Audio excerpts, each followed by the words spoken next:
do pegna Togo du quoi c'est vrai que mi le mia pegna nene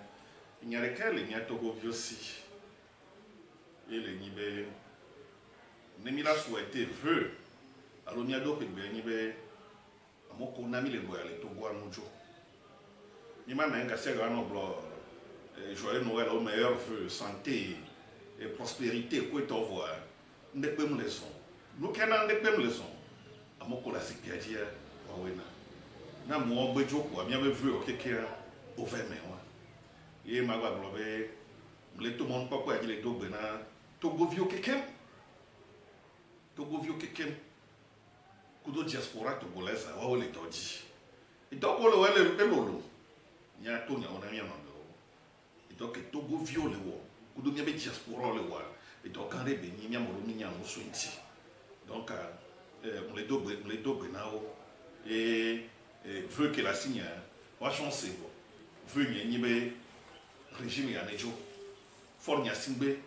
be nu tasese be ju popolo ne ba toti ye ma so ye dia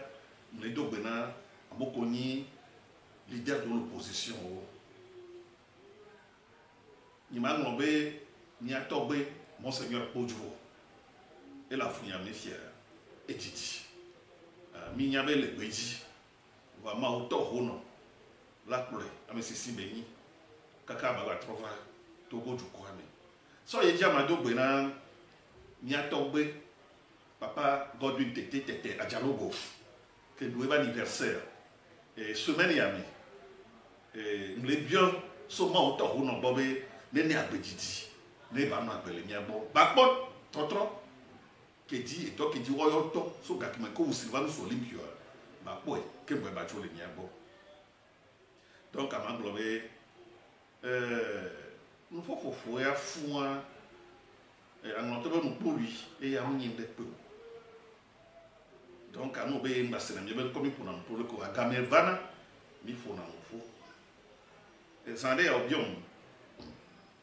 be mouyi kaka dapango ma et be mouyi dapango wa nyi mia la bleu mi la se o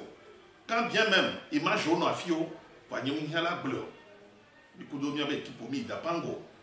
kaka trop valome et domi vewo nyi mia la daparo mi aloko ta image que mi sofia mo est-ce kaka tien que le vede na nyi be aya buwa est-ce bon aya bubu le Togo est-ce bon nous qui n'a ayale musu kwa mia kike ninye ile ni le mutasese be du popolo kete yemile yentia le kebe muwa mi lo tu ni o science le blo nene ne wa tote e ni nous qui le vede nani après ko de radia ni be ora osasia e na ndo atro e ni akele vede nani. Nous avons depuis que nous sommes d'accord en 2020, nous avons un parti politique, nous avons encore quoi, si nous avons la radio, nous avons WhatsApp, si nous avons un peuple, et nous avons Togo Vio, nous avons un meeting, nous avons un coronavirus, nous avons suivre, nous avons on a eu monsieur dans les Dagaro, nous avons le corps, nous avons opposant, nous avons encore, avec ça, nous avons vidé. Reviens, il y a un bloc, ma bloqué, so garé le vaille, on le bloqué, coronavirus, va entier rassemblement pour tomber dans gamin soué, mais gamin soué rassemblement là nous sommes les suivre le journal, et société civile burkinabé, on le bloqué, yo déjà manifesté son. Mais c'est que le gouvernement burkinabé les déto mais on m'a manifesté il y a eu pas c'est avec c'est le caduc mais il y a on laisse gommer et fike mille ma glonombe il y a autour depuis qu'on d'accord 2020 ba pa kaka na fifia amoko la pour le pour voir mia modo wa minya susu kele ni asi ni no fofofo be susu yo mi le blebe Togo ya doulato nous le on de kaka ye une leçon wa pour changer dans système alors stratégie ne a o et nous qui les veverenani donc Camila blobé 2020 va y. Et m'a profité m'a globé mia keke mi pom kejo. Le que Togo to d'accord na DMK. Alors monseigneur Kojobera. N'a pété minya obudi. M'a globé nya me ki déclaration tout banto chambe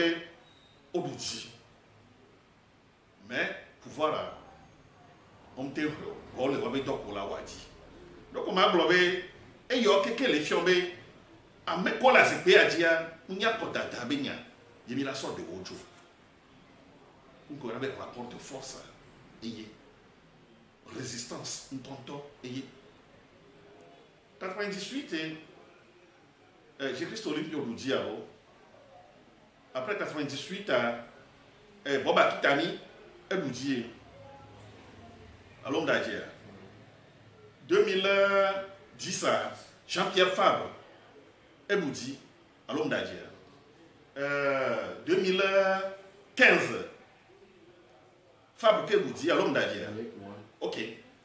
Et 2020 une soirée à mes grands à me conjo messan DMK et vous dit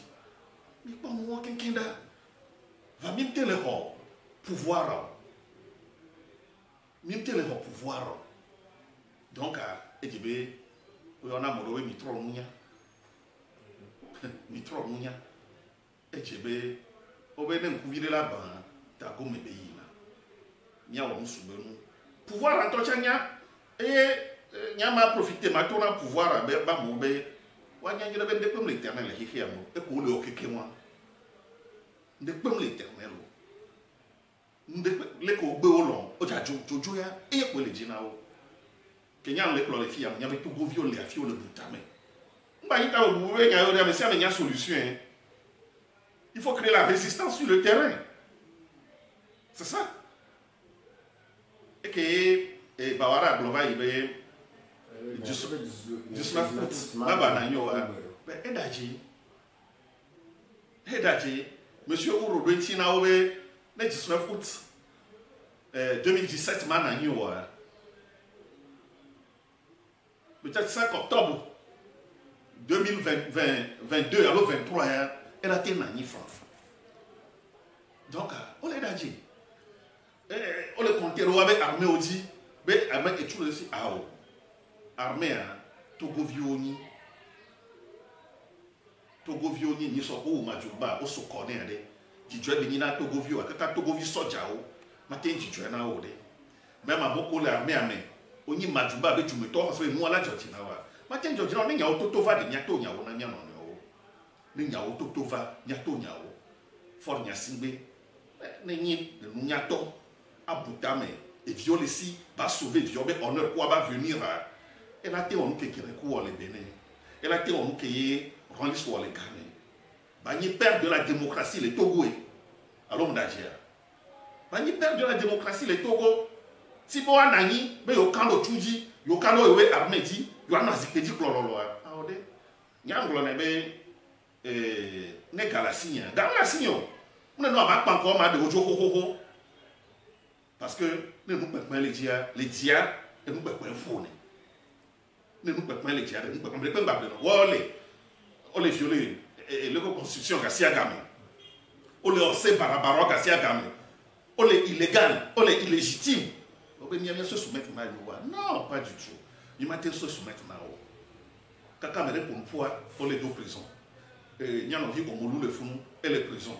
Au régiment le fond et les prisons. Ils sont pour d'assif au Vikata Kudo et Joël le gars Kudo Ferdinalité Koto. Non qu'elle vient venir mais t'as fou jeune de mes les gars qui n'y avait jeune de mes mille. Et tu là bro là non jeune là mais. Et tu il a monsieur. Va jeune là manani kaka soyo. Si belle qui blague derrière fort nya si belle nyabe l'éternel et les jouer des cartes pour que quelqu'un me ni so que mi o c 14 va y avoir fort si jouer des cartes pour Théophile.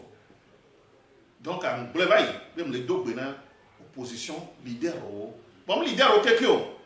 avec ni amoko ni leader yo avec les Togonti ou avec les Togo Vionti les deux bena